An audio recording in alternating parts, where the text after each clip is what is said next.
mistaken, but who is speaking to the demographic, all the different demographics who are on the streets of the nation's 17th largest city. You know, that's one of the things I watched last night. I was watching a little bit of the news coverage, and people kept calling on the clergy in North Carolina and saying, where are you? How come you're not doing X, Y, and Z?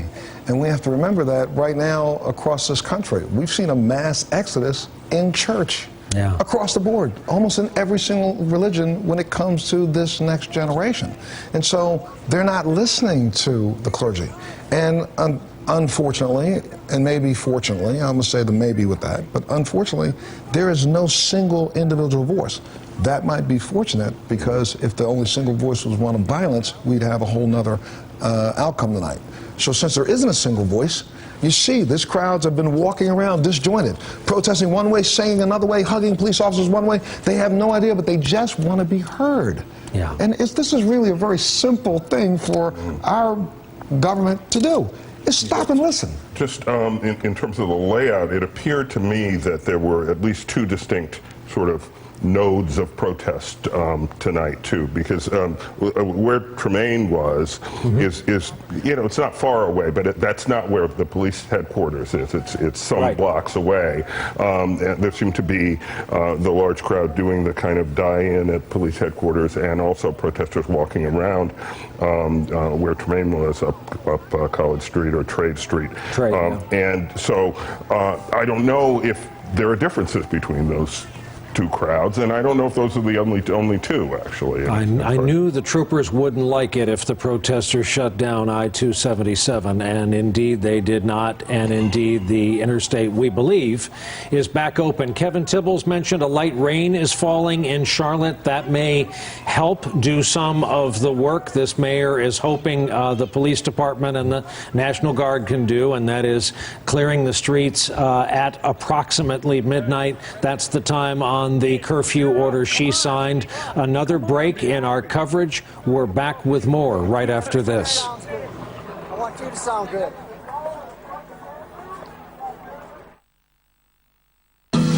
You're watching MSNBC International.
Starting just after I got back from my 2 years of life changeover in Africa with the Peace Corps, I've chalked up 5 years working in the U.S. Senate, 4 in the White House, including my time as presidential speechwriter, and 6 years as top aide to Speaker O'Neill. All this background taught me how to watch politicians in action.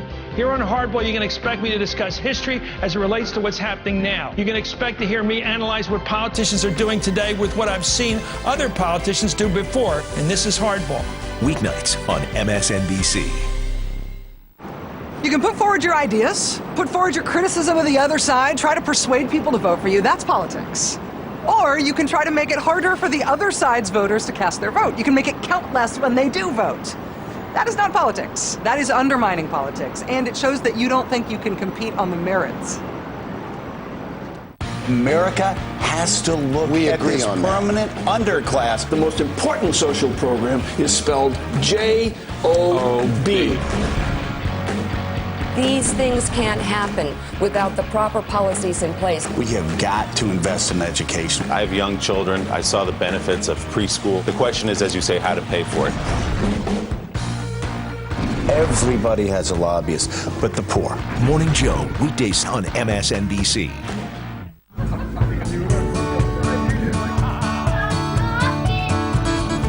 It's a big world filled with interesting people, explore. Introducing the new MSNBC.com.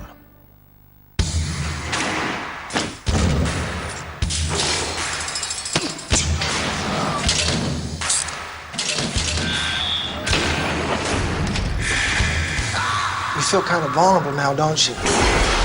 Lock Up, weekend evenings on MSNBC. We are back about 20 minutes to go until the top of the hour, midnight Eastern time, and that is when the curfew is supposed to take effect in Charlotte, North Carolina. A third straight night of protests, not violence, protest, exactly what you're seeing on the screen. Folks walking around the city, chanting, stopping temporarily, but mostly keeping going. There's a bouquet of flowers, and there's another one, all because of the death of Keith Lamont Scott, age 43. Earlier tonight, we heard from the Charlotte mayor on live TV. Jennifer Roberts has seen the video that these protesters are calling to be released. She says the video leaves you with an ambiguous conclusion, though we've heard other eyewitness accounts of what is on that video. Chiefly here, the debate is, was Mr. Scott carrying a book? Was Mr. Scott carrying a gun?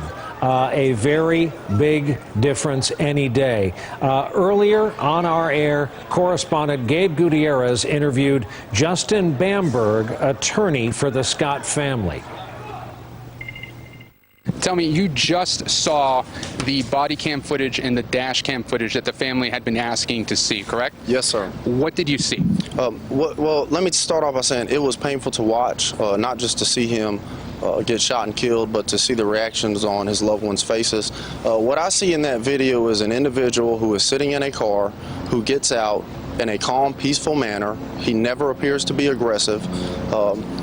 It seems like he's a tad confused. I don't know if he's getting yelled at from too many directions. His hands are down. There does appear to be some object in his hand, but you can't make out what it is. At the moment he is shot, he's actually stepping backwards. Okay. Did he have a gun? As far as I know, I don't know. You know, we know that law enforcement is saying that he had a gun.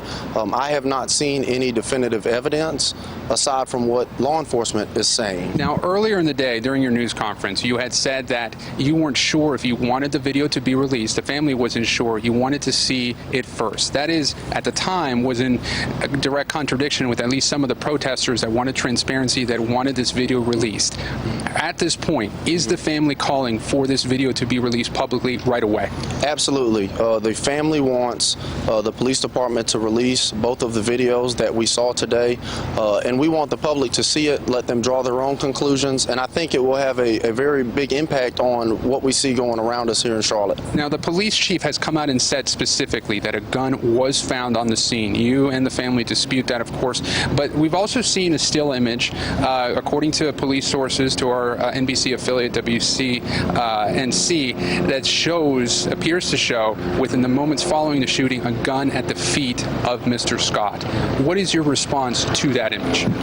When I look at the evidence that I have seen, being the dash cam footage and the body cam footage, I do not see a firearm. I do not see a firearm on the ground. I do not see a firearm at any point during those videos. That is what I can speak to.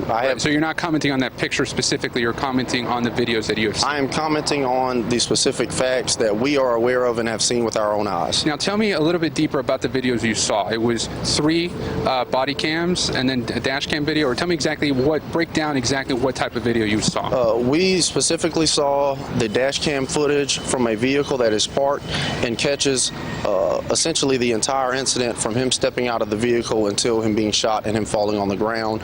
We also saw body cam footage from what appears to be the officer that broke out one of his windows. Of course, when that officer circles the vehicle, the camera catches just the back of his head, so it actually doesn't see anything thereafter, and there were some problems with the sound on that video. Those were the 2 videos we saw. So the police chief said today that definitively he could not make out whether Mr. Scott was pointing what he said was a gun. He couldn't make out whether he was pointing that gun at all. Of course, you're saying you didn't see any type of gun, but walk me through, even step by step, when do the videos start taping, and how much does it capture? Does it really answer the question of what happened here? It leaves more questions than answers, honestly. This video picks up where he is sitting in the car. You have two officers positioned on the far side of a pickup truck yelling commands at him. You actually can't see the other officers too well on the dash cam footage. It shows him stepping out after some time, and it shows him putting his hands down, walking calmly, and it shows him stepping back at the moment that he is shot and killed. So that was the family attorney. We're back here with our panel in the studio. Detective Montel Williams, I say that facetiously. None of us is in law enforcement, but we do know a certain collection of facts and hearsay. The mayor talked about a gun. The gun circled could be 22, 38, but on the small side. It is also, Steve Schmidt hastens to add, an open carry state where unless a round is chambered, it's a gun. And let's also back up to the reports, because I think part of this whole tape is going to explain whether or not some of the police statements earlier and some of the witness statements is match. One, there's this discrepancy. Did he get out of the car twice or once? It's been said that he got out of the car once, got back in the car, second time he got out with a gun. Well, why was he approached the first time to begin with if he didn't see a gun? And again, because there's an open carry state, he could have stood up and said, wait a minute, I have a gun. And we don't know, because you don't hear the audio. We have no idea. So the only way that I think the public is going to accept this is if they get to look at it with their own eyes. And we've the ones who created this phenomenon with the public demanding to see everything. So let's go ahead and give it to them. We'll assess. But I also stated earlier, I'm a little different than even the protesters. I think today's too quick, because there is such a discrepancy. I want everybody to take a look at that body cam. Let's get the FBI, somebody take a peek at it. Let's look and see if we can catch that gun on the ground from a different angle. Let's evaluate, then let it go. So I would have waited another 2 days anyway. I'm sorry, people are going to get angry. But I think I really want to know the fact. Turn it over to let the people evaluate it then. Gentlemen. Well, picture's worth 1,000 words. Yeah, and we live in a day and age today. Police officers are going to be involved in a deadly shooting while they have body cams on. Those images, those videos are going to be in the public domain, as this one will ultimately. And, you advise, talking about politicians earlier, Brian, one of the things that I've always said, if you're going to cave early.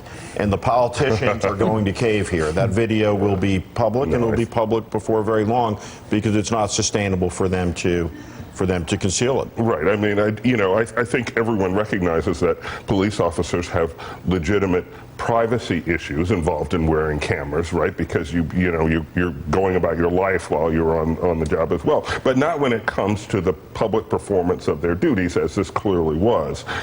So I don't think they should have an expectation of any sort of privacy there. And clearly we are in an age where everybody is a videographer. Everybody's got everyone's got their devices Everybody's got their devices, crowd.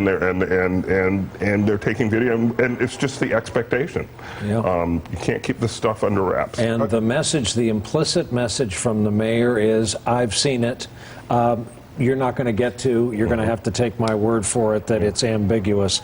Another break for us. We're within 10 minutes now of the top of the hour in Charlotte, when police there are supposed to start enforcing a curfew. Right now, it's a damp, hot September night in Charlotte, North Carolina. We've had no trouble. Whole bunch of people on the move, on foot, gathering, listening to people, talking to others, and that's what's going on. We're back with more right after this.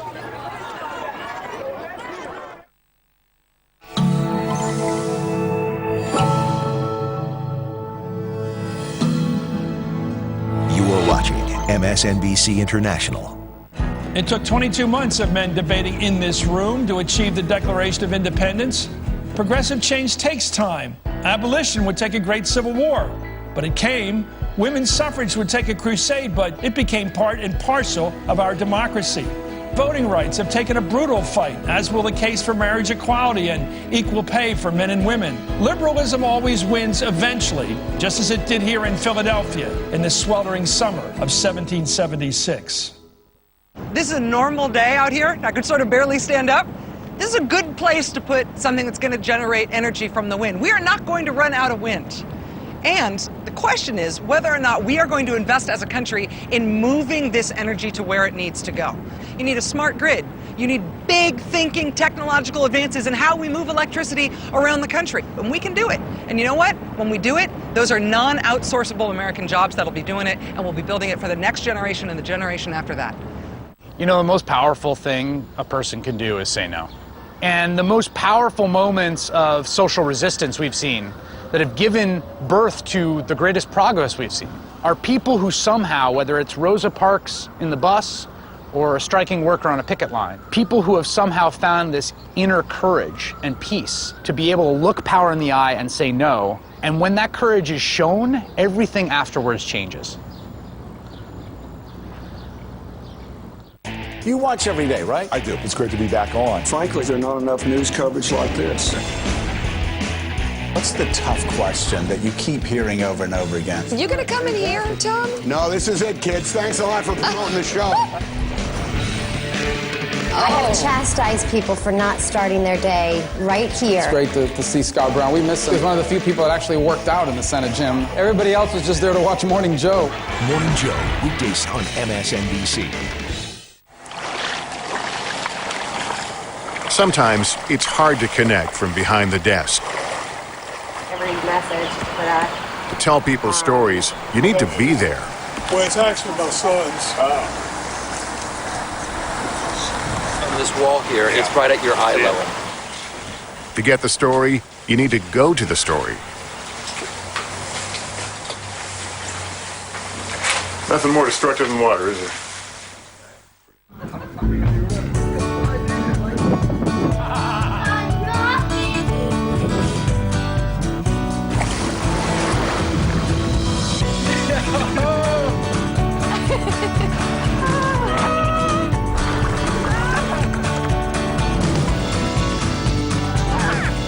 It's a big world filled with interesting people. Explore. Introducing the new MSNBC.com. NTP Daily with Chuck Todd. Weeknights only on MSNBC, the place for politics. The Last Word with Lawrence O'Donnell, only on MSNBC.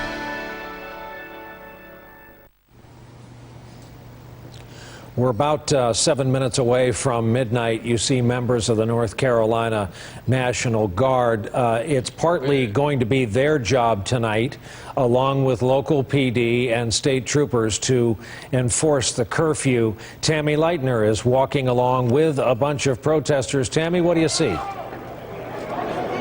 Brian, you know, we've been with this group for more than 3 hours, and I would say there's at least 500 people here now. Things have amped up a little bit as we get closer to midnight. Everybody is saying, don't move, don't move. But for the most part, everything is still peaceful. You can hear them saying no peace, no justice. We're going to see you tonight. And thank you. And I'm not sure if you can hear me that well, but Brian, one of the most powerful moments that I saw tonight, people were handing out flowers as they were walking along. And a woman went up to a police officer and said, "Can I give you a flower?" And he let her, and then they hugged. And so really, the protesters out here tonight are trying to spread a message of peace that we've seen for the last few hours. We indeed did catch Brian? those flowers in the crowd. Tammy Leitner, thanks. Let's go over to Tremaine Lee. Tremaine, we saw you looking at your watch and timing up to the top of the hour. The curfew begins. Where are you compared to where Tammy is? I believe I'm a few blocks away from where she is because I don't see any other protesters. We're not far from. Let's back up. We're going to back up out of the way for a Humvee here again. That's ahead of the curfew, we Tremaine. have National Guardsmen, Humvees. I think I should listen. So let's get out of their way. But again, I'm a few blocks from where protesters had been at the epicenter, the Omni Hotel, where so much of yesterday's drama went down.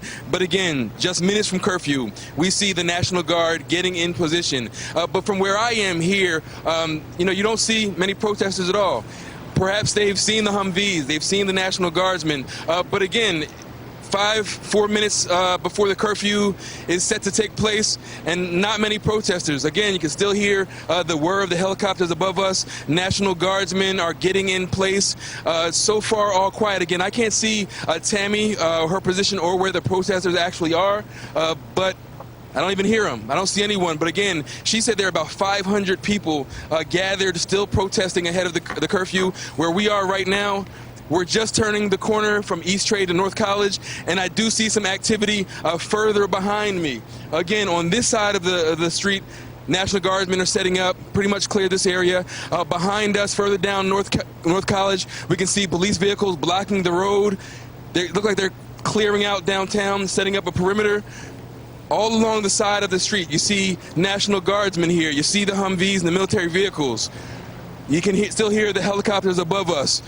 Again, hundreds of protesters still cling to downtown, but again, earlier tonight, this area was filled with hundreds of protesters. Again, right here where most of the drama happened last night, now it's relatively clear.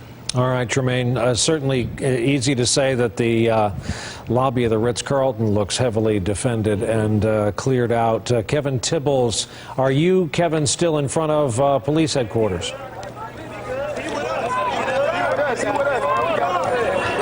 Kevin, can you hear me? Go ahead. Oh, hey, yeah, I can now, Brian. I think there's some interference. You know, there's a palpable sensing here as we get closer to midnight that the tension is rising in this crowd. As Tammy mentioned a second ago, they are handing out water. I think that there is some anticipation of a confrontation with the police in some way or another. While some people have said that they are planning to go home, it's obvious the ones that are surrounding me right now aren't going anywhere.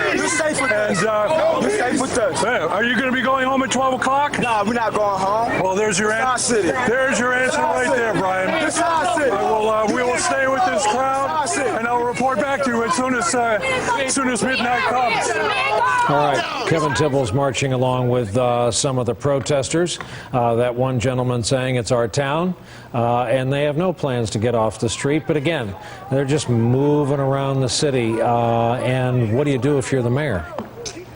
I don't think you're going to be able to pull in buses and try to do some sort of mass arrest. And so I think what we ought to do is just try to see if we can exercise some calm. You've had 4 hours of protest. They've been relatively calm. I think maybe they ought to approach this shutdown as a curfew as a 12. We need to get you to go home, but take their time and do this peacefully. Because if we try to incite this is going to get crazy. 1 minute to midnight, it's not going to happen. It's not going to happen at midnight, and Montel is absolutely right. To try to force it would be to create a confrontation that doesn't necessarily need to happen. So, you announce it at 9 p.m. That seems an awfully short time frame, frankly, to expect that you're going to be able to enforce it at 12. Yet, it's not a good thing to announce you're going to have a curfew if you indeed can't enforce it. But that's the situation that Charlotte is in right now. So. We're 30 seconds away from the top of the hour. For viewers who may be joining us right now, Tremaine Lee mentioned the din of the helicopters. What looks like a meteor there on the top of your picture is the sun gun, the searchlight coming down from what is likely a police helicopter. Television helicopters don't tend to use lights like that, but they are always scanning the crowd. What can often happen over a city like this. And now that we have started the top of a new hour, the curfew is now officially in effect in the city of Charlotte. Though tell that to the hundreds, if not thousands, of people who are still out peacefully walking on the streets. A lot of media among them, a lot of different kinds of people who are out there tonight because of the protest movement. We've seen a night of violence last night, but not so this evening. It was the death of Keith Lamont Scott, age 43, that started all of this. And the corrosive effect on life now in Charlotte is the constant din of helicopters overhead, is the sight of National Guard in the streets of a city, the sight of police in riot gear. We were heartened in the last hour to see more bike cops out and visible on the streets because that is a less aggressive stance. We have Tammy Leitner out walking with the crowd. We have Tremaine Lee out walking with the crowd, and correspondent Kevin Tibbles, all three of them in different corners of this event. Kevin, can you still hear us? Yeah, Brian, I am. All right. How has your situation changed at all? You seem to be just keeping pace with the group you're walking with. Well, you know, as I mentioned earlier, but it was just so darn loud, Brian, because, you know, the closer it's getting to 12 o'clock, the louder that this crowd is getting. I think the more determined people, we spoke to a young woman earlier who said that she was going to be going home, but this particular group seems to be determined to stay. And with that in mind, you know, a lot of people seem to be handing out water bottles, as was mentioned earlier, perhaps getting ready for some sort of a confrontation, one that I don't think anyone here really wants. And are you folks going to be going home at 12 o'clock? It is almost 12 o'clock now. No, we're staying for the cause. You're staying for the cause? Yes. And define for me what the cause would be this evening. The young man last night, the number of people who've been shot over the last couple of years, or a lifetime? All of that. Lifetime of black people that are losing their lives. You are not... sons that still need to be turned into men, all of that. The cause is, it's forever, for generations. It's a generational. And that is worth some kind of an arrest for you, some kind of a... I'm a black mother with a black son. It's worth my life. When does it stop? When are you supposed to stop? You can't stop until you get change. Well, Brian, with that said, and it was said very eloquently, thank you very much. Thank you. With that said, it's obvious that many of these people are determined to stay out here on the street tonight, in spite of the curfew and in spite of what the mayor has asked people to do here. Brian, back to you. Kevin Tibbles, thanks. We're the ones supposed to be good with words, but it's happened many times in the last 24 hours. We can't say it any better than the people we have spoken to in the streets. Jim Kavanaugh is with us again tonight, retired special agent in charge of the Bureau of Alcohol, Tobacco, and Firearms. Jim, I assume you are going to join me in saluting the restraint of law enforcement tonight. We had a bit of a tizzy getting people off I-277 and back up off the hill. The state troopers wanted to reopen traffic, but this is basically, it looks like it could be a walk for charity at night in a beautiful city area. Really, the city leaders ought to be out and getting more protesters. They're giving flowers out and chanting peace slogans. Yeah, they had a hard line at the highway, and they kept that. They used a little bit of pressure to push the crowd back from that, and they pushed it a little farther than I thought they would, but they wanted that highway probably for emergency vehicles, Brian, as you described it as the Beltway. But you know, the big mistake here would be to do any hard press on this curfew. That would be a huge mistake. I'm sure the commanders and the command post are evaluating this right now. But boy, if you press this real hard, for what end? You had a complete peaceful night. You just need to let that go, let the people fade away, let them get fatigued from walking. And you know, as the panel talked, it made so many great points, but the mayor is missing it, I think, and the chief. They have people advising them.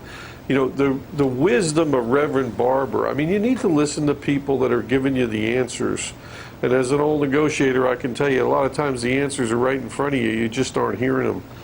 And the answer to this is a simple one, really. I mean, I think it's a simple one to say, we're going to release the tape. We're going to ask for the Department of Justice to investigate this along with the State Bureau of Investigation. And we're going to lift the curfew. This is tomorrow morning, I'm saying, lift the curfew because we've had a peaceful night.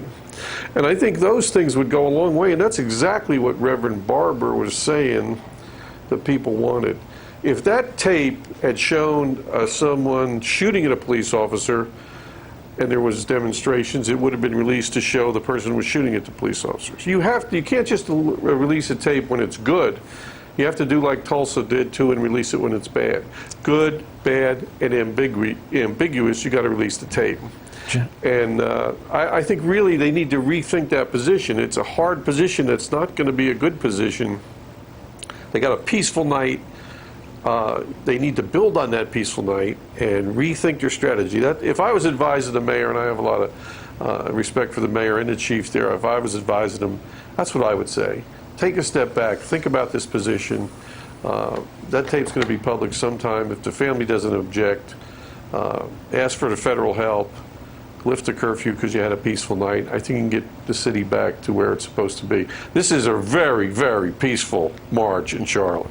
And pressing this curfew would be an extreme mistake. It'd be scenes from the Edmund Pettus Bridge. You know, I supervised our operations in Alabama for many years. And, you know, if you could take that back, law enforcement would want to take that day back and say, we're not going to, you know, pummel protesters who are trying to march to Montgomery to vote. I mean, are you going to start strong-handing people here giving out flowers? I don't think they will. I think they're wise in the command post. The commanders see that. Just need to let this kind of fizzle away. Jim, thank you. And Montel Williams, there's your law enforcement veteran joining the view that people ought to see this tape. And you know what's so great about this is that you have a law enforcement veteran who just sat on the television and screamed and yelled and had to make a loud point about it. He just made a very calm statement that peace could be gained if we all think about peace. And I want to make one little comment. That mother that was walking through that crowd, very interesting. She said, I'm a black mother and I have a black son. I was at lunch today with my youngest of 4 children. I have 3 girls and 1 boy. My youngest is, and all 4 of my children happen to be biracial. My daughter sat in a restaurant in front of myself and my wife today and cried about her fear for her brother and her father. Because she said, Dad, I don't know. What am I supposed to do? She's an actress and she's living, you know, a nice life, but she's worried because her brother's going to come and see her in LA, and she's worried about him just being an African-American male in this country today. And that's something that people don't stop for a second and think that, what right does she have to think that? How about that mother who said it? What right does she have to think that? If we all just stop for a second and listen to those one words, I think we'd all realize that maybe we all ought to do a little thinking. That's why there's kind of a dignity to tonight's protest. This is a very, very powerful message, just walking through the streets of Charlotte. Yes, knowing what happened last night. Yes, knowing the stakes. But this is very powerful in its own way. Yeah, I agree, and that mother, I mean, you know, she said it was worth her life, and I mean that shows the depth of feeling and the way people experience today's America, and it's in the end this could prove instructive. We're being optimistic now, but it could. People might understand a bit more. Yes. Just because we were uncomfortable having Eugene Robinson be the sole Pulitzer Prize winner from the Washington Post, part of our coverage, we've asked Wesley Lowery to join us tonight. Washington Post national reporter, covers law enforcement, justice, race, politics, and was a Pulitzer Prize winner for his work collecting data on police shootings. Wes, we talked to you last night. Obviously, a palpable visual difference tonight. What's been your experience? Certainly. So we've been out. I've been out for most of the night, and what we've seen is, you know, as this midnight curfew has now come and gone, there are still hundreds of people walking, at times chanting, at times silently through the streets of, you know, downtown, or they call it uptown Charlotte. This has been remarkably peaceful. I mean, I have not witnessed any acts of violence whatsoever, whether it be against property or otherwise. I mean, there certainly was some moments of tension. Particularly when at one point, I want to say around 10 or 10:30, demonstrators entered the freeway, Interstate 277, blocked it for a while, and were eventually dispersed by police officers. But other than that, that moment of clashing, it has been a pretty powerful, peaceful demonstration here in Charlotte tonight. This calls for a judgment on your part, but do you concur with our panelists here who just say the mayor is fighting inevitability here? You can't view it, tell other folks they can't view it, and call it ambiguous in 2016. It's very difficult. Although one thing I'll say, and I wrote a piece about this morning based on some of our database work, we are seeing many more police shootings that are captured on body camera or on dash camera or by bystander video. However, more often than not, these departments do not actually release the videos. So I do think there is a real fight, certainly a fight against eventual inevitability. At one day, this investigation will close, and at one day, that video does become a public record. But I'm really fascinated to see what the city officials here do. I mean, we've seen this, demonstrators, hundreds of demonstrators standing on the doorstep of the police department earlier tonight chanting, "Give us the tapes. We want to see the tapes." And I think it's going to be increasingly difficult, especially with the family calling for their release, to justify with a straight face why the public should not see the video evidence in this shooting. Wesley, especially because the eyewitness reports from the family attorney who has seen the video includes the bit about Mr. Scott walking backwards at the time he was struck. Yes, and I've spoken as well with someone, not one of the attorneys, but someone else who has seen the video and who said that same thing, that in the moments that he is killed, you cannot necessarily see his hands, so it's unclear what he might have been holding. And obviously that is a point of disagreement in the accounts, in the witness accounts. But this idea that perhaps he had slowly gotten out of the car, seemed to have been physically implying, and may have been taking steps backwards, certainly things that, when described that way by the attorneys, raising additional questions and raise doubts about the police, their version of the story, and the impression given by the police chief and others who have said essentially, "Hey, don't worry about it. We've seen the video and it backs up the cop." That's probably not good enough for a lot of the people who are out here. And Wesley, final question about the National Guard. People will quarrel about their stance, their visibility. It is not their fault that they arrived in town in Humvees, in vehicles that are quite literally shrink-wrapped and brought off the battlefield. That's the vehicles they're given to use domestically. It's not their fault that they are in full kit uniform. We were so happy this evening to see the video we're just airing again of people of Charlotte coming up to them, giving them a hug, shaking their hand, thanking them. What does their role seem to be versus local cops? So this is very similar to deployments of the National Guard, certainly in Ferguson, Missouri, several times when they were deployed there. The idea that the National Guard are coming in and kind of standing guard around property, right? So they are standing in front of some of the high-end hotels, the Ritz-Carlton and the Omni that we saw damaged yesterday, standing in front of the Arena District, essentially acting as deterrents from anyone who might see a big glass window and think, "Let me go punch that or throw a brick through it." And so the National Guard are kind of, in many ways standing almost as bouncers or bodyguards around the property of Charlotte proper, while the local police officers are the ones actually engaging the demonstrators, either, when they try to put a roadblock, we don't want them to walk this way, so let's block the road and have them walk the other way, or when, again, when they entered the interstate briefly, it was local police officers who encountered them and then used some force to remove them. And so that's kind of the balance there. The National Guard, again, kind of serving as a security force almost for property, while the local police are still the ones kind of tactically dealing with people and crowds. Wesley Lowery of the Washington Post, thank you. And Wesley, as you spoke, we showed some of that video from earlier. That's as rough as it got tonight in our field of view. There was gas fired and there were rubber bullets, apparently. They were just kind of pressing the crowd up the embankment off of Interstate 277, which circles its way around the downtown of Charlotte. This curfew was to have taken effect about 15 minutes ago. Wesley, thank you very much for your live reporting for us.